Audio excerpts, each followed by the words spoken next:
What's going on, guys? I'm Steps here, George, the coach of your San Francisco Arcaniners, and today I want to bring you my Week 1 match of GBA Season 5 against Lars, or the Borussia Donphans. And before I get into the video, I just want to say a quick thing. Thank you to Lex for the layout, to Super Gassy for my logo, and to Ezekiel for the thumbnails for the entire GBA. Basically, they're all great. I'll have all their links in the description below, as well as Lars's link in the description below. He does fantastic content. Please go check him out. Now, this is probably gonna be the hardest battle of the entire season for me, mainly because just the team matchup against me is strongly in his favor. He has a lot of things that can take me on, and he has like a counter to everything on my team, so I had to pretty much come up with ideas to try to counter it, but it's going to be a tough match. It's going to be a very tough match. Now, looking at his team, I think he's going to lead off with a rocker, so it's either be the Cabalion or the Landorus, so I'll lead off with my Choice Scarf Nidoqueen, and does lead off with the Cabalion. Now, I'm predicting him to want to switch out, because if he sets up rocks, he's going to die, so I'm going to go for my Stealth Rocks, trying to bluff that I'm not Choice Scarfed when I actually am. And now, he switches into his Azumarill, which tells me one thing, is that this thing has to be a Assault Vest. He would have had to calc that he can take an Earth Power and a Sludge Wave on this thing. But I realized very quickly that there was one flaw in my team already, and that is that I do not have a switch into this thing. And judging by the damage right here, it confirms that it is Assault Vest. It's not Choice Banded. And here I kind of figured that something's gonna honestly have to go down, and I'm gonna have to do as much damage to this thing as possible. But I thought he wants to keep this thing for my Nidoqueen. It just only switch into my Nidoqueen, really. So I'm gonna predict him to switch out. I'm gonna go for a U-turn, and it's actually gonna work out in my favor. Of course, I took about maybe 35% on my Goodra, but that's okay. Actually, I can deal with that, especially because the majority of his team are physical attackers, not special attackers. I'm gonna U-turn out into Rotom here, though, and Rotom, this is a defensive Rotom. Will-O-Wisp, Pain Split, Volt Switch, and the Hex. He's gonna set up his rocks here as I burn him. Trying to cripple the close combat in the Iron Head, as well as a Stone Edge if he does have it. And that's pretty good for me. Now here, I know he can't touch me. I know he can't really stay in versus me, so I'm just gonna Will-O-Wisp again. And it's actually gonna really work out for me, because he's gonna end up hard switching into his, drum roll please,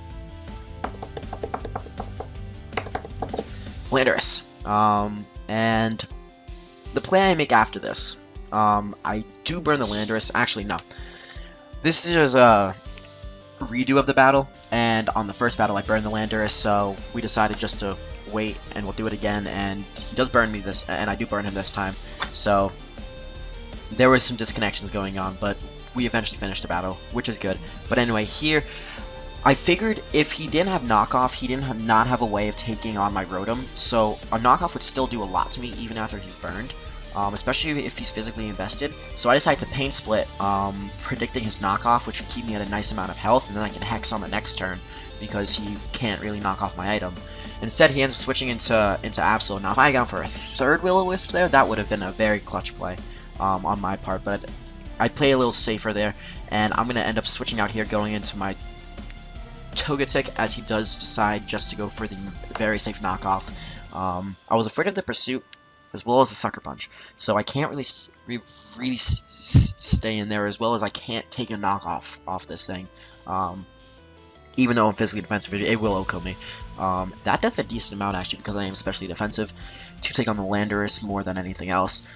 And he's gonna switch out right here, as I'm actually just gonna go for, I believe, the Defog, and I personally regret this play. Rocks affected his team way more than they affected me, as well as the fact that my Stealth Rocker is a Choice Scarf Pokemon, so it's not like I can lock myself into Stealth Rocks really anymore. It's very hard to do that. but he's gonna go for spikes here, and that basically means now he has hazards and I don't. So it's just not working out for me right now. I'm gonna T-wave this thing, predicting him to not want to poison jab. It's a little obvious of a play.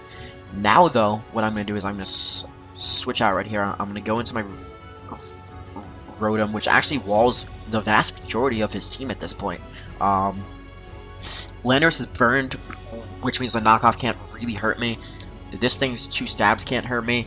Cobalion can't hurt me. So Rotom is doing a lot of work. It's putting a lot of pressure on his team, and thankfully he doesn't poison me there. And here I figured I'm just gonna go for the Hex. I'm not invested at all in special attack, but I want to see how much it'll do to this thing. Also, I don't want him to get up any more spikes. I don't like the fact that he keeps on getting up spikes.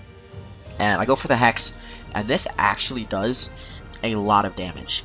And it didn't do that much in the first game. In the first game, he was not in Volt Switch range, which is why I decided to go for the Hex again. If he was at that range in the first game, I would have gone for Volt Switch, but in fact, I do go for Hex again, and that ends up biting me in the ass. He actually gets up a layer of spikes there. On the turn he got paralyzed, so we decided just to quickly, he would get up spikes. I would try to burn like a status Pokemon again. Here though, now I'm going to go for the Hex, and he's going to switch out into his Mega Absol to take it. Should have Volt Switched. I really regret that play. It's a play that really turned the tide of the battle for me. But I do go for the Hex, and we're going to see that's going to do absolutely nothing to this thing. And let's see how much it does. Roughly maybe 15%. Maybe 20 if we're lucky. But anyway, I don't have a play right here. I can't stay in, so I have to switch out. He didn't Pursuit Trap me last time, but he does reveal that he has the Pursuit specifically for my Rotom, and that's just going to take me out. There's nothing I can do. That's an 80 base power stab attack, and it's super effective. 240 base power on me. Yeah, no, I'm not surviving that. Here, I go into my Mega Lopunny. I know he can't touch me, and this right here shows me something. I switch out. I just wanted to scout for the Play Rough, and he switches out, but I switched out first, which means that the speed on his Absol is actually pretty slow. So there's actually that's more of a bulkier spread then, which is interesting. I go into my Togetic there, predicting the Tangrowth to come out, and I can get up the Defog now. Now the spikes are gone, which is very thankful for me. Here though, I don't know what he wants to do. He's either going to poison jab me, go for more spikes, and he actually makes a very good play here. I go into my Nidoqueen, and he's going to go for a Baton Pass, predicting my switch, and this gives him all the momentum in his favor now. I am Choice Scarfed, but he's going to go into a Azumarill, and Azumarill is at too high of a health to where my Sludge Wave can take him out, which is not very good for me. I'm going to go into Goodra here on the Waterfall, predicting the Waterfall. He doesn't have a reason not to play safe. This thing destroys my entire team. And at this point, I'm like, okay, Goodra, you kind of just have to go for a Power Whip here. That's just what you have to do. I do have Power Whip only for Azumarill, and it does a lot to him. It does like 65%. And he is just able to take me out with a knockoff here, which is unfortunate, but it's nothing I could do there. Azumarill just put too much pressure on my team. Just the combination of its, like, of the typing and just its overall power was just incredible. Here though, I'm not going to be playing risky again. You turned out the first time. Now I decide to Bullet Punch, and he goes into his Cobalion. Sorry, I'm still a little bit sick, guys. If you hear me trying to sniffle a little bit. As I U-turn, okay, the first battle I Bullet Punched. In this battle I accidentally clicked the U-turn. It's my mistake. You'll see me. I'm just gonna switch back out into my Scizor. In the initial battle, I went for the Bullet Punch, and then he's burned. He has no way of touching me, so I decided to go for a Roost. And you guys are quickly gonna see right here that I don't even get up the Roost. Reason being is ... Hidden Power Fire. He outspeeds me, goes for HP Fire, and that's just EV to take me out. So there's nothing I can do about that. Now my Scizor goes down to an HP Fire, so he had the Pursuit on the Mega Absol and the HP Fire on the Cobalion, both of which it did their job very well. Honestly, perfectly, it did their job. But anyway, now I'm just gonna go out into my Nidoqueen. He thinks he can get up his rocks here, which he can't. I am Choice Scarf. I kind of revealed that here, although I was kind of hoping he was more on the physically defensive side, so I could still play it off like, oh, he's max speed, not necessarily Choice Scarf. But he goes into Landorus here, and I can't really stay in. I'm Choice locked into Earth Power. So I switch out here into my Togetic, and he's gonna U-turn out, which is a good play on his part. But U-turn, he has the U-turn, and I think that's the only move we've really seen so far. But he's also Life Orb, so we're trying to figure out the set he is at this point. He's just gonna go into the Scolipede right here. Now right here, I really don't have a choice. I can't stay in case he Poison Jabs me. I have to switch out, and I do switch out into my Nidoqueen. And I believe he just goes for a Poison Jab, and nope, he gets paralyzed. Which actually happened in the actual game, so don't really know what move he was going to go for. If he had Earthquake, he could have predicted the switch in and gone for it. Again, I'm just going to go for Earth Power, and Nidoqueen's going to pick up another kill now. Unfortunately, though, by doing this, I think he sort of understands that I'm Choice Scarf right now. He kind of understands that I'm not switching out. Like, I don't think he thinks I'm max speed. I think he thinks I'm Choice Scarf. So I think the cat's out of the bag right here, and he's just gonna go for a Rock Slide on the switch. It was a good prediction on his part. He's just gonna take out my Togetic. It's gonna minimize the damage he takes from the burn and the Life Orb, which is good by him. Now here, right here, I go into my Lopunny, and I don't have much of a chance to win. I have 2 Mons left. I have my Nidoqueen and I have my Lopunny. I make a double switch, predicting the Tangrowth. This would have put me in a great spot, but he just goes for an Earthquake, and that puts me down very low. There's nothing I can do right now. Should I have stayed in? On the play he made, yes, I should have stayed in. In my head, it was the best play for me to make, and it still is the best play for me to make, in my opinion. He kind of realized that his only way of losing is if I were to catch the Tangrowth in a bad spot with my Nidoqueen, and then if I were to just, I don't know, just attack him. And here I'm just hoping for the freeze at this point, because it's 2 to 3, there's nothing I can do. He just goes for a Waterfall. I actually can't even get the freeze because I'm Sheer Force now that I think about it. But yep, so the Azumarill is going to take out my Nidoqueen, and then it's Shifu here versus the world, and it's not looking too good for me. I am gonna go for the high jump kick here in case he wants to try to preserve the differential.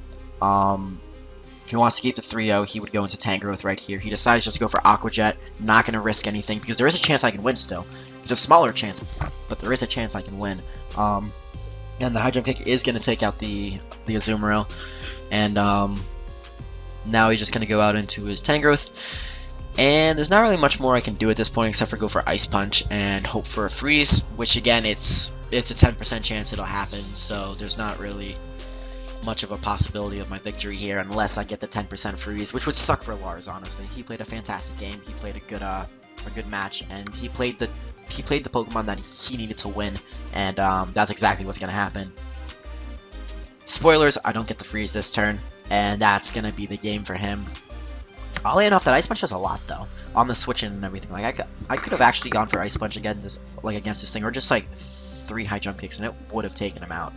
So if I face Lars again, it would be in the playoffs, and if I do face him again, I have more of a plan for what I'm going to be doing, like against him the next time. But anyways, guys, that's pretty much going to be it for today. We did start the season on a loss. In the D League, we didn't start on a loss at all. So this is not how I wanted to start, but I'm pretty happy that it did actually happen, in the sense of I really learned a lot from this battle. I learned a lot about team building and the stuff I have to do to bring back the win, because everyone in this season knows how to draft, knows how to team build, and knows how to battle. No one's a pushover. Everyone just really knows how to play and play well. Next week, though, all the battles from here on out are a must-win battle. Next week, we're going into our divisions now, and our first division match is Real Madrid, Mega Mogwai, or Miguel. So, guys, that's a must-win battle. I'm not going to lose that battle, I promise you that. And, anyways, guys, this is going to be it for today. Please leave a like and support the San Francisco Arcaniners. And if you want to subscribe, you, of course, can. I'm not going to stop you from subscribing. Once again, apologize, I am sick. There's really not much I can do about that. But, anyways, guys, it was a good battle. He played well. I didn't do what it takes to win, and he basically did. So, anyways, guys, I'm Seth Thomas here, George, the coach of your San Francisco Arcaniners, and I will see you guys next time. Peace out.